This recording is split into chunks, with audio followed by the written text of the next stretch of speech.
آج ویو 360 میں پاکستان ہو یا امریکہ، خودکشی کی بڑی وجہ ہے ذہنی دباؤ۔ کیا نفسیاتی مدد خودکشی میں کمی لا سکتی ہے؟ 40 سال سے پاکستان میں پناہ لیے ہوئے افغان مہاجرین کیا امریکہ طالبان امن معاہدے کے بعد افغانستان جا سکیں گے؟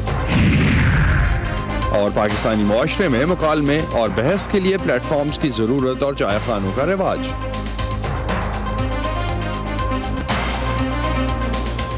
وائس آف امریکہ کے واشنگٹن اسٹوڈیوز میں خوش آمدید۔ آپ دیکھ رہے ہیں ویو 360، میں ہوں اسد اللہ خالد۔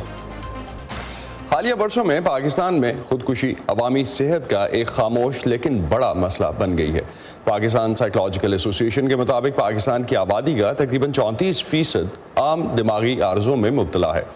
92% خودکشی کرنے والے بالواسطہ یا بلا واسطہ ذہنی دباؤ کا شکار ہوتے ہیں۔ اموات کی قومی سالانہ شماریات میں خودکشی کی اموات کو شامل نہیں کیا جاتا، اس لیے پاکستان میں خودکشی کے بارے میں کوئی سرکاری اعداد و شمار موجود نہیں ہے، اس لیے اسے نہ ہی قومی سطح کا مسئلہ سمجھا جاتا ہے اور نہ ہی اس پر کوئی بات کی جاتی ہے۔ پاکستان میں خودکشی کے رجحان پر لاہور سے سمن خان کی رپورٹ۔ 2020 کے پہلے ماہ میں ہی پولیس ٹریننگ سکول روات کے پرنسپل ایس ایس پی ابرار حسین نیکوکارہ کی خودکشی کی خبر نے سوشل میڈیا پر ہلچل مچا دی۔ اپنے حسن اخلاق کے باعث پولیس اور دیگر حلقوں میں مقبول ابرار حسین کی خودکشی نے بہت سے سوالات اٹھائے کہ اعلیٰ عہدے پر فائز، مالی اعتبار سے مستحکم اور روشن مستقبل کے خواب دیکھنے اور دکھانے والا شخص اپنی زندگی کا خاتمہ کیسے کر سکتا ہے؟ گاؤں میں انہوں نے بہت کچھ کروایا، ادھر انہوں نے پینٹنگ وغیرہ بھی کروائی ہیں، ادھر انہوں نے باسکٹ بال، والی بال بھی بنوایا ہے، بچوں کے لیے انہوں نے سوئمنگ پول بھی بنوایا ہے۔ کوئی تقریباً بہت زیادہ ہزاروں کی تعداد بلکہ نہیں لاکھوں کی تعداد میں انہوں نے ادھر جو ہے وہ پودے وغیرہ بھی لگوائے۔ ماہرین امراض ذہنی صحت کے مطابق پاکستانی معاشرے میں ڈپریشن اور اس کے علاج سے متعلق بہت دقیانوسی رویے پائے جاتے ہیں، اس لیے خودکشی جیسے خیالات آنے پر لوگ کسی سے ذکر نہیں کرتے کیونکہ اس پر انہیں کردار کی کمزوری کا احساس دلایا جاتا ہے۔ سوشل میڈیا کی مقبولیت کے ساتھ اب بہت سے لوگ سنگین قدم اٹھانے سے پہلے اپنے احساسات کا اظہار سماجی رابطوں کی ویب سائٹس پر کر دیتے ہیں۔ ابرار حسین نیکوکارہ کی سوشل میڈیا پوسٹس شاید کچھ ایسا ہی اشارہ دینے لگی تھیں۔ ایک سرکولیٹ کر رہا ہے وہ کچھ ان کا تحریر، فلسفی ہم پڑھتے تھے، ہم ڈسکس کرتے تھے، یہ کوئی ایک چیز نہیں ہے، وہ پچھلے 5 7 6 8 سال سے ایسی چیزیں واٹس ایپ پہ، فیس بک پہ میرے ساتھ شیئرنگ ہوتی تھی۔ جو نوٹ ایک آیا ہوا وہ ایک آخری نوٹ نہیں ہے۔ سوشل میڈیا پہ چلے گئے جہاں آگے انسان نہیں ہے، ایک مشین ہے، اس کا بھی اپنا ایک ٹریپ ہے۔ بہت سارے لوگ سفر کرتے رہتے ہیں، اچھے خاصے پڑھے لکھے جو بظاہر آپ کو لگ رہے ہوتے ہیں جو کہ بہت ویل پلیسڈ ہیں، ان کی کوئی ایشو نہیں ہے، وہ اکنامکلی بھی ٹھیک ہیں، سوسائٹی میں بھی اپنا جاب کر رہے ہیں، لیکن وہ اگر ڈپریشن کا شکار ہے تو یہ ایک بایو کیمیکل النس ہے۔ کمیشن برائے انسانی حقوق کے مطابق گزشتہ کچھ عرصے میں خودکشی کے رجحان میں اضافہ ہوا ہے۔ سال 2019 میں پاکستان میں 1600 خودکشی کے واقعات رپورٹ ہوئے۔ اپنی جان لینے والوں میں سے 988 مرد اور 612 خواتین شامل ہیں۔ بتائی جانے والی وجوہات میں گھریلو ناچاکی، غربت، پسند کی شادی کی خواہش، دماغی امراض اور بے روزگاری شامل ہیں، جبکہ 752 افراد کی موت کی وجہ تاحال سامنے نہیں آ سکی۔ لیکن بہت سے کیسز ایسے بھی ہیں جو بدنامی کے ڈر سے سامنے نہیں آتے اور نہ ہی کہیں رجسٹر ہوتے ہیں۔ آخر یہ سوسائٹی کے افراد ہیں جو خودکشی کرتے ہیں، تو جو حکومت ہے یا جو مقننہ ہیں یا جو ارباب اقتدار ہیں، وہ اس بات کو کیوں نہیں سوچتے، اس بات کو کہ ہمارے معاشرے میں 1600 یا 1500 یا 1800 افراد اپنی زندگی ختم کرتے ہیں تو اس کا تدارک کیا جائے۔ خودکشی جو ہے وہ ایک طرح سے ایک مینٹل ڈس آرڈر کی نشاندہی کرتا ہے، اور مینٹل ڈس آرڈر سے نمٹنے کے لیے ہمارے پاس وسائل بہت کم ہیں۔ سائیکیاٹرسٹ کم ہیں، سائیکیاٹرسٹ کلینک کم ہیں، سائیکولوجیکل انالیسس والے کم ہیں، جو ہسپتال ہیں وہاں تو یہ دیکھتے نہیں ہیں۔ اگر ڈپریشن کی ابتدا میں ہی مرض کی تشخیص ہو جائے اور علاج کرا لیا جائے تو بات خودکشی تک پہنچے گی ہی نہیں، اور اس طرح بہت حد تک خودکشیوں کی روک تھام میں مدد مل سکتی ہے۔ Saman Khan, voice of America, Lahore. سال 2017 میں دنیا بھر میں ہونے والی اموات کی 1.4% کی وجہ خودکشی تھی، جس کا مطلب یہ ہے کہ ہر 40 سیکنڈ میں کوئی ایک شخص دنیا میں اپنے ہاتھوں اپنی ہی جان لے لیتا ہے۔ वर्ल्ड हेल्थ ऑर्गेनाइजेशन के मुताबिक दुनिया में हर साल तकरीबन 8 लाख अफराद खुदकुशी करके अपनी ज़िंदगी का खात्मा कर देते हैं। नई सदी के आगाज़ से अमेरिका में भी खुदकुशी के वाक़यात में तेज़ी से इजाफा हो रहा है। 2018 के आदाद-ओ-शुमार के मुताबिक अमेरिका में 48,000 से ज़ायद लोगों ने अपने हाथों अपनी जान ली। गुज़िश्ता सदी की आखिरी 2 दहाइयों में खुदकुशी के वाक़यात में बहुत कमी आई थी, लेकिन इस वक्त अमेरिका में दूसरी जंग अज़ीम के बाद ये सबसे ज़्यादा तादाद है। 2017 में 14 लाख अफराद ने खुदकुशी करने की कोशिश की। अमेरिका में खुदकुशियों को रोकने के लिए कई इदारे काम कर रहे हैं। मुख्तलिफ हेल्पलाइंस इस हवाले से काम करती हैं। ये इदारे कैसे लोगों की मदद कर रहे हैं, फ़ायज़ा बुखारी ने इस पर तहकीक की और हमारे साथ स्टूडियोज़ में मौजूद हैं। उनसे इस बारे में मज़ीद जानते हैं। तो फ़ायज़ा, किस तरह से ये पूरा सिलसिला चलता है? अगर किसी को डाउट है, कोई सस्पेशन है आपके रिश्तेदारों में, दोस्तों में, तो वो किसको और कैसे कहाँ रिपोर्ट कर सकता है? जी हाँ सर, यहाँ अमेरिका में खुदकुशी से बचाव के लिए बहुत सी खुसूसी मुफ्त फ़ोन लाइन्स की सहूलत मौजूद है, लेकिन उनमें से एक बहुत अहम और बहुत बड़ा नेटवर्क जो है वो नेशनल सुसाइड प्रिवेंशन लाइफलाइन, जिसे NSPL भी कहा जाता है, ये मौजूद है। इस लाइन की इन फ़ोन लाइन्स की ख़ास बात ये होती है कि ये मुफ्त हैं और ये 365 दिन काम करती हैं। आप वीकेंड पे कॉल करें, आप आधी रात को कॉल करें, सरकारी छुट्टी है आप कॉल करें, आपको वो मिल जाती है। और यहाँ पर आपको एक तरह से मौसर तरीके से कायल करने की कोशिश की जाती है कि आप अपना ये इरादा जो आपने बनाया है खुदकुशी का, इसको तर्क कर दें। अब इसमें माहिरीन से बात कर रहे बिल्कुल माहिरीन होते हैं, लेकिन इसमें वॉलंटियर्स यानी रज़ाकार भी हैं, क्योंकि ये बहुत बड़ा नेटवर्क है। अमेरिका भर में इनके तकरीबन 161 सेंटर्स हैं।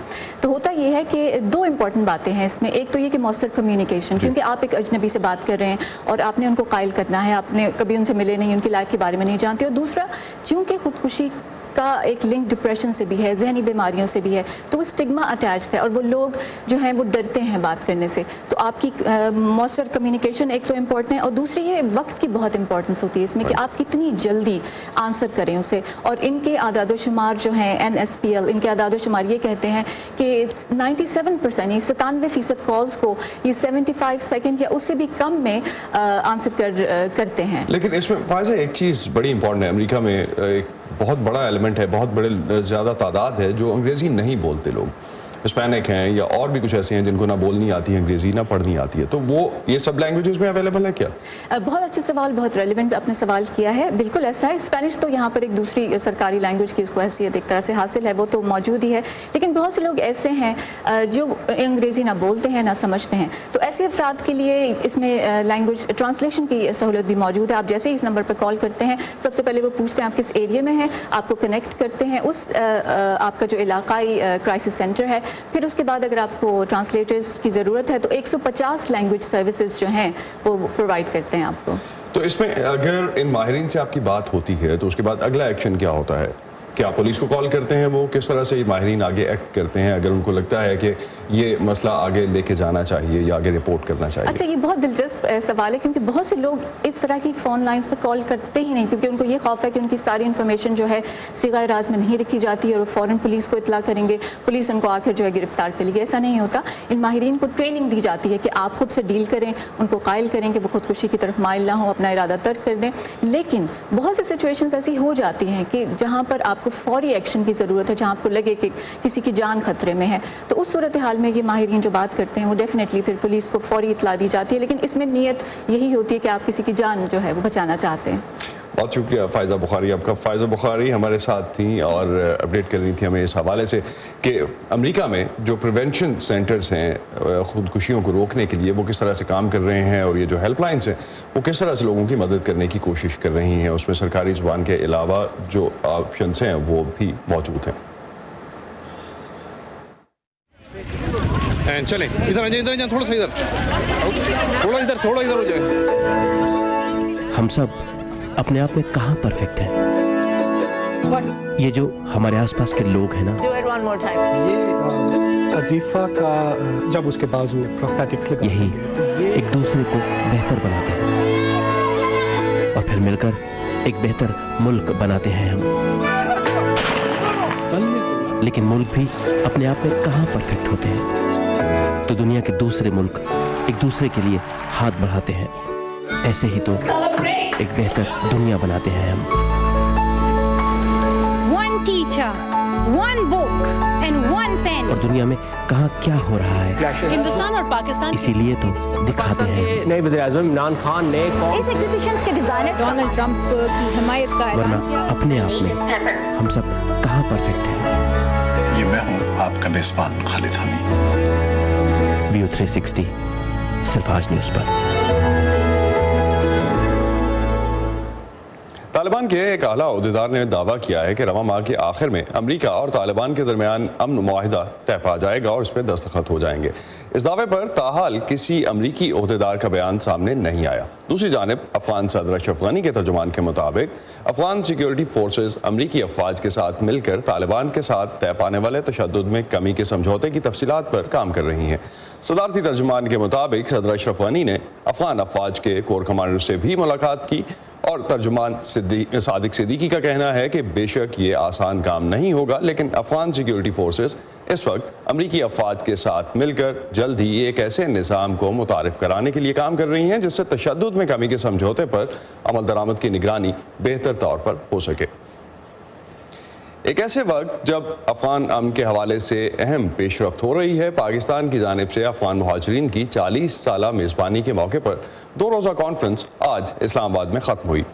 पाकिस्तान में इस वक्त भी 15 लाख से ज़ायद अफगान मुहाजिरीन मौजूद हैं। अफगान मुहाजिरीन की एक बड़ी तादाद 40 साल पहले पेशावर से बाहर कायम इस मुहाजिर कैंप में आकर बसी थी, जिसे आज भी कबाबियान के नाम से जाना जाता है। कैंप को ये नाम यहाँ किसी ज़माने में कबाब की उन दुकानों के बायस मिला जो 40 साल पहले यहाँ आने वाले अफगानों ने बड़ी तादाद में खोली थी। इनमें से एक हुकम खान भी हैं। हुकम खान 40 साल पहले अपने बच्चों के साथ जंग से भागकर पाकिस्तान में पनाह लेने वाले 50 लाख मुहाजिरीन में से एक थे। कबाब की दुकानें तो अरसा हुआ बंद हो गईं, लेकिन हुकम खान जैसे बहुत से मुहाजिरीन अब भी यहाँ मौजूद हैं। उन्हें बहुत से दूसरे अफगान मुहाजिरीन की मानद अपनी हुकूमत से नज़रअंदाज किए जाने की शिकायत है और अपने मुल्क की लीडरशिप को मुल्क के ख़राब हालात का जिम्मेदार ठहराते हैं। हकीकत खबर कहूँ मामूर गदार दा मुलाए गदार दा।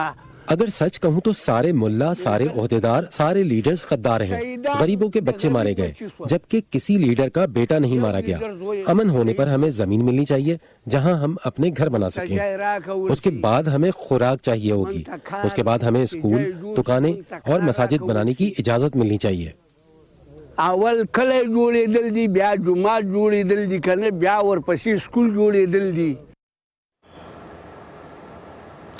बाज़ नाक़दीन का ख्याल है कि बड़े पैमाने पर अफगान मुहाजिरीन की मौजूदगी से पाकिस्तान में मजहबी इंतहा पसंदी में इजाफा हुआ, जबकि बाज़ तज्ज़ियाकार कहते हैं कि इससे पाकिस्तान में पश्तो ज़ुबान की तरवीज के अलावा एक नई सकाफ़त और मुआशरत को फ़रोग़ मिला।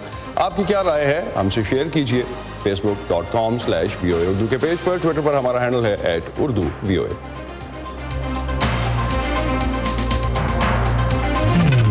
ताज़ा तरीन खबरें, अहम वाक़यात, ऑडियो वीडियो रिपोर्ट्स और तज्ज़िये देखने, सुनने और पढ़ने के लिए डाउनलोड कीजिए VOA उर्दू की नई ऐप। खबरें अब हर वक्त आपकी मुट्ठी में। इज़हार राय की आज़ादी सिर्फ इंसान का बुनियादी हक ही नहीं, बल्कि अगर हम तारीखी तौर पर देखें तो मुख्तलिफ मौज़ूआत पर खुलकर बात करना इंसान के ज़हनी इर्तिका में भी अहम किरदार अदा करता रहा है। इस्लामाबाद में पिछले कुछ अरसे से एक ऐसा चाय खाना खुला है जहां चाय भी पी जा सकती है और नौजवान इकट्ठे होकर बहुत सी तकारीब भी मुनक्किद करते हैं। ये कैफ़े क्या है और पाकिस्तान में ऐसे प्लेटफॉर्म्स क्यों अहम हैं, ये थी आरा अनीस की रिपोर्ट। चाय लॉग नामी ये कैफ़े बज़ाहिर एक आम चाय खाना लगता है, जहां कुछ अफराद सिर्फ दोस्तों के साथ चाय पीने आते हैं, कुछ मौसीकी से लुत्फ़ अंदोज़ होने, तो चंद यहाँ अकेले किताब के साथ चाय से महजूज होते दिखाई देते हैं। यहाँ आने वाले इसे रिवायती कैफ़े नहीं समझते। ये वो शहर है जहाँ लोगों को साथ वाले घर का नहीं पता होता, तो ऐसे इलाकों में ऐसी जगहों की तो हमेशा ज़रूरत रहती है जहाँ हम बैठ सकें, एक दूसरे को जान सकें, एक दूसरे से बात कर सकें। आई कम हियर काम के लिए भी आ जाती हूँ, अक्सर अपने ऑफिस के काम करती हूँ, रीडिंग करने के लिए भी आती हूँ। मीटअप है, इवेंट ब्राइट है, उसको यूज़ करते हुए मज़ीद लोग इस किस्म की स्पेसेस को फ़ायदा भी उठा सकते हैं, चाहे वो ये हो कॉफ़ी शॉप हो, चाय खाना हो या रेगुलर ढाबा हो। इवेंट्स तो कहीं भी की जा सकती हैं। दानिश इन 4 दोस्तों में से एक हैं जिन्होंने आज से 10 माह पहले ये कैफ़े शुरू किया। उनके बकौल इस कैफ़े का मकसद एक निजी किस्म के कम्युनिटी सेंटर का क़याम था, जहां मिल बैठकर बात हो मौसीकी का एहतमाम हो और कभी कोई स्टैंड अप कमेडियन हंसने हंसाने के लिए सबको इकट्ठा करे। इंतजामिया के मुताबिक मुनक्किद करदा तकारीर की टिकट चंद 100 रुपए से ज्यादा नहीं रखी जाती। हमारे यहाँ सूफीज़म पे बात होती है, हमारे रिलीजन पे बात होती है, हमारे यहाँ म्यूज़िक पे बात होती है बहुत ज़्यादा। तो हमारे जितने भी इवेंट्स होते हैं उन सब में डिफरेंट तरह के लोग आते हैं और वो जब यहाँ आते हैं और आपस में मिलते हैं तो उनके बहुत सारे कॉन्सेप्ट जो हैं वो बेसिकली क्लियर होते हैं। आर्टिस्ट और सोशल वर्कर जमाल शाह खुद भी एक ऐसा प्लेटफॉर्म फेस चला रहे हैं जहां वो मुख्तलिफ तबके के नौजवानों को इकट्ठा करते रहते हैं।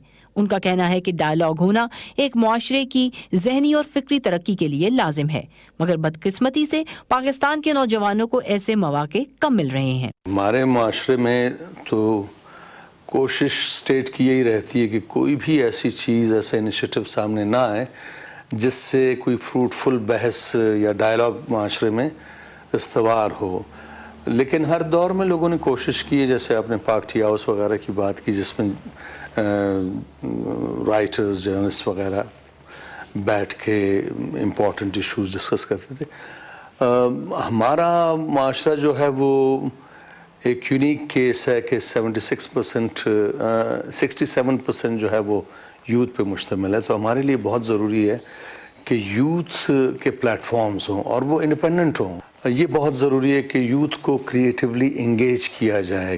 कम्युनिटी प्लेटफॉर्म चाहे कोई कैफे हो, आर्ट गैलरी या आम ढाबा, इंटेलेक्चुअल्स यही कहते हैं कि लोगों का किसी सेहतमंद तख्लीकी या तफरीही सरगर्मी के लिए इकट्ठे होना एक अच्छा रुझान है, क्योंकि ऐसी बज़ाहिर तफरीही तकरीबात और डायलॉग ज़हनी आज़ादी को यकीनी बनाते हुए फिक्री राहें खोलने में मददगार साबित हो सकते हैं। घेतिया आरानीस, Voice of America, Islamabad. Financial election task force का इजलास आजकल पेरिस में जारी है। 16 से 21 फरवरी तक होने वाले इस इजलास में FATF की जानिब से पाकिस्तान को दिए गए अहदाफ पर होने वाली पेशरफ का जायजा भी लिया जा रहा है, जिसकी बुनियाद पर यह फैसला होगा कि पाकिस्तान को ग्रे लिस्ट से निकाला जाए या नहीं। पाकिस्तान एंटी मनी लॉन्ड्रिंग या टेरर फाइनेंसिंग के लिए अपने मालियाती निज़ाम में कहाँ तक बेहतरी लाया है, खासतौर पर टेक्नोलॉजी के हवाले से। इस हवाले से हमारे साथी नदीम याकूब ने कैलिफोर्निया में पाकिस्तान नेशनल IT बोर्ड के एक अहम मेंबर से बात की जो मालियाती निज़ाम के लिए टेक्नोलॉजी डेवलपमेंट का काम कर रहे हैं। मैं टेक्नोलॉजी से रिलेटेड एक कॉन्फ्रेंस के लिए यहाँ सैन फ्रांसिस्को में मौजूद हूँ। पाकिस्तान नेशनल IT बोर्ड के चेयरमैन शबाहत अली शाह भी इस कॉन्फ्रेंस में शरीक के लिए यहाँ पर आए हुए थे। जब मैंने उन्हें पूछा कि मनी लॉन्ड्रिंग के खात्मे के लिए पाकिस्तान क्या इक़दाम उठा रहा है, तो उन्होंने कहा कि पाकिस्तान की कोशिश है कि टेक्नोलॉजी को इस्तेमाल करते हुए ऐसे प्लेटफॉर्म्स मुतारफ़ करवाए जाएं जहां पर फाइनेंशियल टूल्स के ज़रिए जो पाकिस्तान के अंदर और बाहर जो भेजे जाने वाली रकूम हैं, जो ट्रांजैक्शंस हैं, उनको मज़ीद ट्रांसपेरेंट बनाया जाए। जब मैंने उनसे पूछा कि ये FATF का मसला तो काफ़ी अरसे से चला आ रहा है, गवर्नमेंट ने अभी तक सॉलिड कौन कौन से इक़दाम उठाए हैं, तो उनका जो जवाब था वो आइए सुनते हैं। देखिए, कुछ प्लेटफॉर्म्स बहुत अरसे पहले के बने हुए हैं लेकिन वो इनफ नहीं है, वो इनफ ट्रांसपेरेंसी नहीं देते। कुछ पॉलिसी चेंजिंग है, कुछ आपको नई इनोवेटिव टेक्नोलॉजी लगाने की ज़रूरत है। तो हमने हमारे पास कुछ प्रोजेक्ट्स हैं जो कि अभी पाइपलाइन में हैं, जिसकी बेस पे हमने एंटी मनी लॉन्ड्रिंग के प्लेटफॉर्म्स क्रिएट करने हैं और उसको रोल आउट करना है इसी साल 2020 के अंदर। हम उसको पब्लिसाइज भी करेंगे और लोगों को बताएंगे भी कि इन प्लेटफॉर्म की एक्चुअली सिग्निफिकेंस क्या है, उसको यूज़ कैसे करें। पाकिस्तान ने FATF में आज अपना केस प्रेजेंट किया है। लेट्स सी उस हवाले से क्या अपडेट्स आती हैं वो भी हम आपसे शेयर करेंगे। अमेरिकी सेनेट ने गुज़िश्ता हफ्ते एक ऐसी करारदाद कसरत राय से मंजूर की जिसमें कांग्रेस की मंजूरी के बगैर अमेरिकी सदर के ईरान के खिलाफ किसी मुमकिना जंगी कार्रवाई के इख्तियारात को महदूद कर दिया गया है। सेनेट के 100 अरकान ने डेमोक्रेट पार्टी के सेनेटर टिम केन की तरफ से पेश करदा करारदाद पर वोट डाले। करारदाद के हक में 55 और मुखालफत में 45 वोट पड़े। रिपब्लिकन जमात के 8 अरकान ने सदर ट्रंप के जंगी इख्तियारात में कमी की करारदाद के हक में वोट दिया। गुज़िश्ता माह सदर ट्रंप की जानिब से ईरानी जनरल कासिम सुलेमानी पर ड्रोन हमले और उनकी हलाकत से पैदा होने वाली सूरत हाल के बाद अमरीकी सदर के किसी मुल्क के खिलाफ फौजी कार्रवाई के इख्तियार और कांग्रेस के रोल पर एक बार फिर से बहस शुरू हो गई है। इम्कान है कि सदर ट्रंप इस करारदाद को वीटो कर देंगे। ताहम इस करारदाद की मंजूरी से ये बात ज़रूर वाज़ेह हो गई कि अमेरिका की दोनों बड़ी सियासी पार्टीज़ में सदर के जंग के फैसले के इख्तियार को महदूद करने के लिए हिमायत मौजूद है। یہ قرارداد تو منظور ہو گئی، لیکن اس کے بیک گراؤنڈ میں کیا ہوا؟ اس قرارداد کی حمایت اور مخالفت کرنے والے کیا سوچ رکھتے ہیں اور کیوں امریکی صدر کے اس اختیار میں کمی لانا چاہتے ہیں؟ آئیے جانتے ہیں اس رپورٹ میں۔ یہ اس قافلے کا ملبہ ہے جہاں ایرانی جنرل قاسم سلیمانی مارا گیا تھا۔ 6 ہفتے بعد اس حملے کے نتیجے میں ایران کے ساتھ کشیدگی اب بھی امریکی قانون سازوں کے ذہنوں پر تھی، جب انہوں نے کسی بھی ممکنہ تصادم سے پہلے اس پر غور اور بحث پر زور دیا۔ اگر ہم ایسا کرتے ہیں تو اس کے پیچھے انتہائی سوچ بچار کار فرما ہونا چاہیے، جو ہم کبھی بھی اپنی زندگی میں کسی گتھی کو سلجھانے کے لیے بروئے کار لاتے ہیں۔ سینیٹر ٹم کین کی امریکی کانگریس اور ایگزیکٹو برانچ کے بیچ اعلان جنگ کے اختیار پر لڑائی کو دوبارہ سے زندہ کرنے کی کوشش میں صدر ٹرمپ کے مواخذے کے باعث تعطل آیا تھا۔ ڈیموکریٹس کا کہنا تھا کہ جنگ میں جلد بازی کا نتیجہ ماضی میں کی گئی عراق جیسی امریکی غلطیوں کی صورت میں نکل سکتا ہے۔ آئین امریکی عوام کو کانگریس کے ذریعے آواز فراہم کرتا ہے کہ ہم جنگ میں ملوث ہوں یا نہیں، ورنہ ہمیں آج جیسی صورتحال کا سامنا کرنا پڑ سکتا ہے۔ ملٹری طاقت کے استعمال کی اجازت کے 18 سال بعد، اور وہ بھی جھوٹے بہانے سے عسکری طاقت کے استعمال کی اجازت، جس کی اصل میں کبھی اجازت دی ہی نہیں گئی تھی۔ ٹم کین کو سینیٹرز مائک لی اور رینڈ پال جیسے اہم سینیٹرز کی حمایت اس وقت حاصل ہوئی جب انہوں نے یہ کہا کہ انتظامیہ کی 8 جنوری کی انٹیلیجنس بریفنگ کے شواہد قاسم سلیمانی پر حملہ کرنے کے لیے ناکافی تھے۔ اسے متنازع نہیں ہونا چاہیے۔ یہ صدر ٹرمپ کی خارجہ پالیسی میں ان کا ساتھ دینے اور یہ یقینی بنانے کی کوشش ہے کہ ہم کسی لڑائی کا آسانی سے یا جلد بازی میں حصہ نہ بن جائیں۔ لیکن ریپبلکن سینیٹرز کی اکثریت کی جانب سے اس قرارداد پر تنقید ہوئی۔ ان کا کہنا تھا کہ یہ صدر کے اختیار کو محدود کرتا ہے۔ صدر امریکی افواج کے کمانڈر ان چیف ہیں۔ 535 لوگ ملٹری آپریشنز کی پلاننگ کا حصہ نہیں ہو سکتے، اور وہ 535 کانگریس کے ارکان ہیں۔ آپ جانتے ہیں کیا ہوگا اگر قوم کو فوری طور پر جواب دینا ہو، لیکن اس سے پہلے آپ کو ایوان کے 535 ارکان کو راضی کرنا ہو۔